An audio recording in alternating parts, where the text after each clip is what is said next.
All right, hey boys and girls. We're going to take a look at Hitler's. Whoa, that's loud. Hitler's rise to power. How he becomes this world's most evil dictator. To start, kind of just some interesting facts.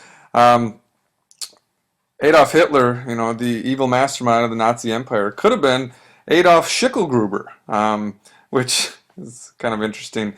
Um, Side note, his dad actually changed his name to his stepfather's name when he was younger. So to start off, a little bit of Hitler's background.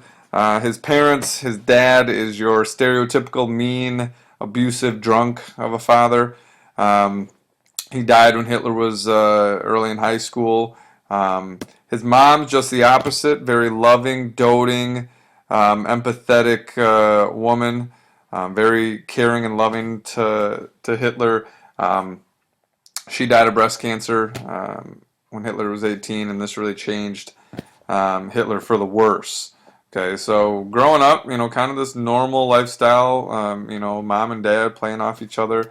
Okay, so Hitler was born actually in Austria, and kids are always like, how could he be the leader of Germany if he was born in Austria? Well, Hitler viewed Austrian and German people as these similar Aryan bloodlines, so it wouldn't really matter that he was born in Austria.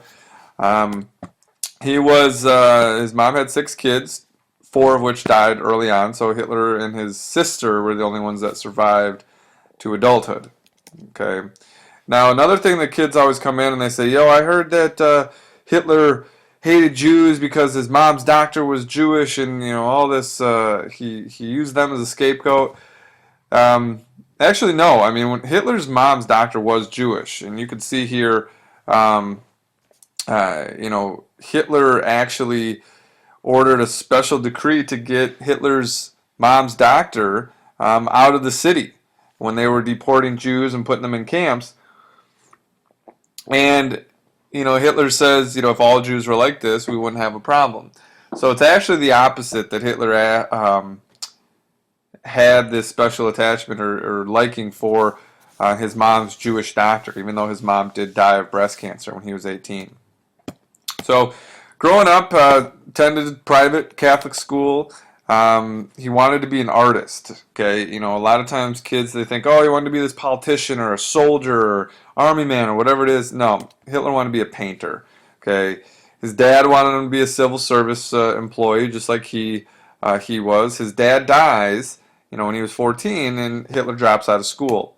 He tries to go to the Vienna Academy of Fine Arts. He doesn't get in. This devastates Hitler. Okay. And his mom thinks, oh, you're the best artist, you can do it, and, when he gets this rejection, this really tears him up. And, you can see a lot of Hitler's art online. It's pretty crazy. I mean, I'm no art critic, but this is pretty good, and you'll see there's a lot of pictures. You can actually buy them online, if you got $70,000, of his time in World War I. He's in the trenches, watercolor painting the, no man's land and the busted tanks. So he's definitely a different kind of kid growing up. Now, after his mom dies, he wants to go full-time, move to Vienna, become this artist. He fails again to get into the art school and becomes homeless, living on the streets. Okay, he's selling his postcards. He would draw postcards for people and sell them to make a little bit of money. But, this world's biggest, baddest dictator is a poor, homeless artist living on the streets of Vienna. It's kind of this change of events. It's kind of wild. While he's in Vienna, there is this a very anti-Semitic, anti-Jewish mayor, Karl Lueger, who is really putting a lot of this anti-Semitic propaganda in the newspapers and speeches, and Hitler starts to kind of get swept up in that a little bit. Now, while he's in Vienna, World War I breaks out. Okay, so he actually doesn't fight for Austria because he thought there was too much race mixing in the Austro-Hungarian military. He's going to go and actually fight for Germany. Okay, he joins a Bavarian unit, and you can see Hitler getting swept up in this, war enlistment speech. Okay, so he really gets war fever. All right, now during World War One, he's a corporal. His job is a messenger, which might think, oh, that's kind of wimpy. Well, you got to remember World War One, trench warfare. He's the one that's going in between the trenches. Okay, so kind of like a crazy game of Frogger almost. All right, here's Hitler here. Okay, 24, 25 years old, fighting for Germany in World War One. Now he does win, a couple of military honors, and you'll see when we get into the propaganda, he's always got his military medals on. What happens is he's going to be blinded by gas at the end of the war, and he comes to find out that Germany loses World War I while he's in the hospital. Okay, so this just tears him up. Okay, he feels, this anti-war propaganda made Germany lose, the communists made Germany lose, and the Jewish politicians really sold Germany out. There's not this one boom light bulb lightning moment where Hitler becomes this crazy anti-Semitic person, but Germany losing World War I really tears him up, and you're going to see this when we get into World War II and the Holocaust and the propaganda. It's they screwed us over. It's the us versus them. Remember the first stage, in the genocide, the classification. They are different than us. Okay. Now, Hitler's first taste of politics, he doesn't have any skills. There's not much of a demand for artists. He stays with the military, becomes this undercover agent, and he's going in to infiltrate and check out this German Workers' Party. Okay, they're kind of small group, 50-some guys. Ends up giving a speech at one of these meetings and becomes a member. All right, so you can see in this picture here early on, Hitler just has these people enthralled. We'll look at his speaking ability. This is at one of these meetings. And the German Workers' Party is going to be renamed the National Socialist German Workers' Party, or the Nazis, which we'll come to know as the Nazi Party.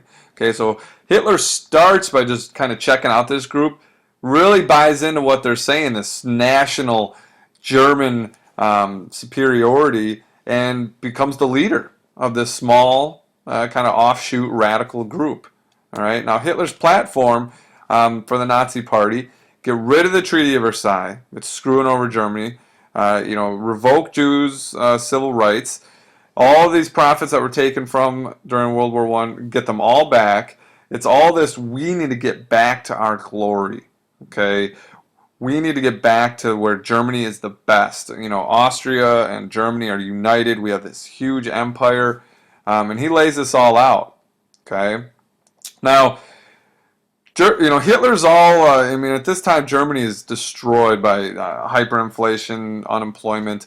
And Hitler's going to take his group of men, which is now, up to about 2,000, and try to overthrow the government. He literally goes into this beer hall, which is where a lot of these meetings would be, jumps up on the table, blasts his pistol in the air, and shouts, "The revolution has begun!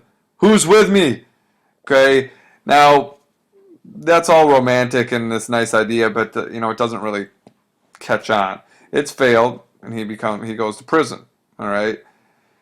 Now, this is when Hitler will really be able to become this national figure. Okay, he's charged with treason, and he's able to use the trial to get on a soapbox and a grandstand and really spout his Nazi beliefs. Okay, and now the whole nation knows, man, this guy's, they're starting to buy into a little bit of what he's saying. Okay, he serves 9 months in jail, and when he comes out, he's ready to go. Okay. Also, while he's in jail, he writes his famous book, Mein Kampf, or My Struggle. Now, this book, it's still a neo-Nazi skinhead Bible for these people today, but it lays out World War II. Take over Russia, get rid of democracy, get rid of the Jews. It's like a blueprint for what's going to happen. Okay, and he starts selling this book while he's in jail, and when he comes out, people are ready to follow him. Okay, he uses this popularity. When he comes out, the Nazi Party starts to get more followers and starts to make more speeches, and eventually he's going to become chancellor. Okay, now just remember, Hitler does not just go in and seize power, a legal rise to power. People vote Hitler into power. Okay, so he goes from this homeless, obscure postcard painting guy in Vienna to the chancellor in Germany in a very short time span. Okay, and it's kind of one situation after another that he's able to really grab a hold. He's able to play on the economic depression of Germany, to find a scapegoat, to say, we need to bring back the glory, constantly blaming the Jews for the problem. It's not Germany's problem, it's the Jews' problem. They're the ones that sold us out. They're the ones that got us in this economic problem. All right? And we'll look at him speaking. He's a very excellent, passionate, charismatic speaker. Okay? So that's what we need to, you need to look at as far as, and this is some of the pictures with how bad the hyperinflation was, and Hitler's impact on unemployment. Okay, and we'll talk more about this later. So, just kind of the basics of how Hitler becomes the Chancellor of Germany. Okay, thanks, guys.